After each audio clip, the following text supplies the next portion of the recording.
บายทุกคนมาเด้อกินข้าวเช้ากันเด้อซื้อลาบนอนเพหรือว่ามาเพอะไรแต่ว่าเอาลาบสุกสำลาพอดีแซ่บนั่นแหละร้านเรายังมาคือลาบเลยตัวหน้าตาสีสันตาแซ่บขนาดเลยซื้อเอายุหารขายลาบบริเฮ็ดเองมื้อนี้ต้มหอมเด้อต้มหอมอันนี้เท่าไรก็ลาบ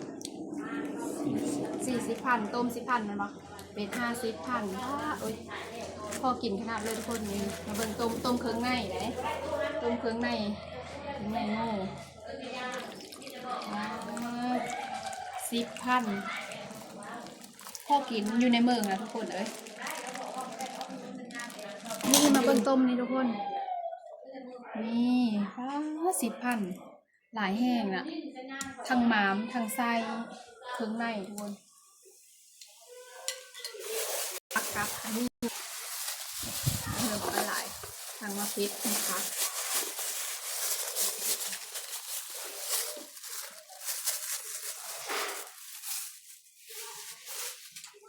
มาทุกคนลงมือเลยได้ทำไปเลยโอเค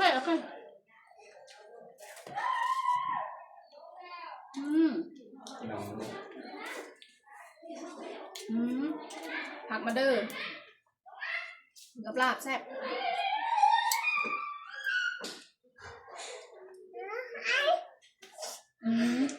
เผ็ดลูกเหมือนกันใช่ไหม40,000พอกินแซ่บสุดๆจากหลังบ้านเขาแล้วก็เป็นหลังบ้านเขา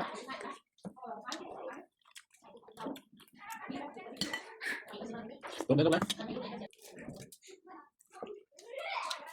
ผักมันเดินผักอะไรกินก้อยป่าเนาะ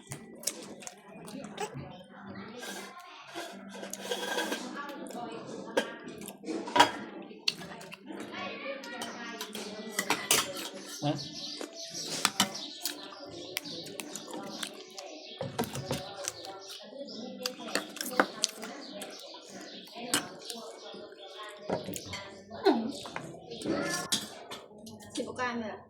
ไข่เนี่ยเด็กอันนี้เลยไข่ของเขาเราจะมุ่งกินกันชิ้นน้ำมันหมูน้ำไข่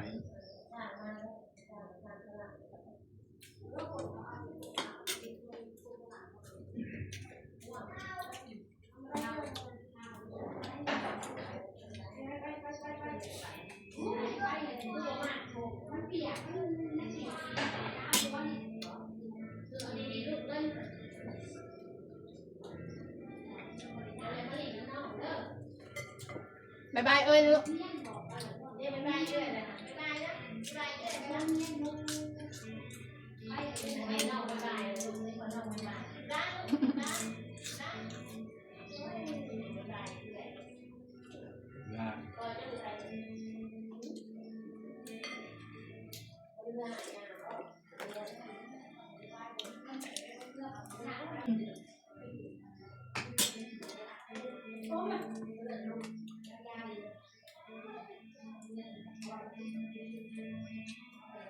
โอ้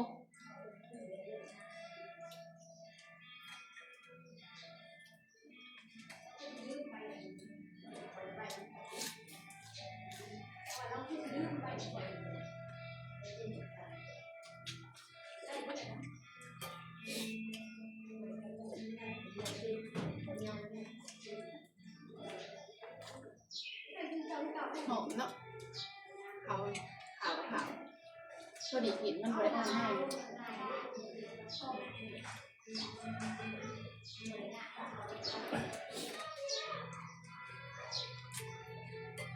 เล่นมาบ้านเล่นมาบ้านได้เดินค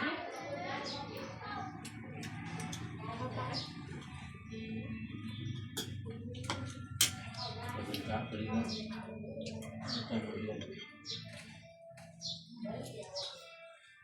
มาดู มาเกี่ยวข้าว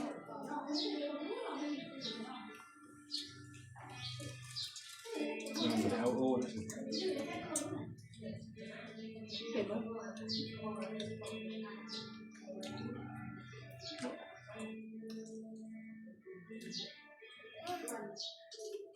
มาได้เลย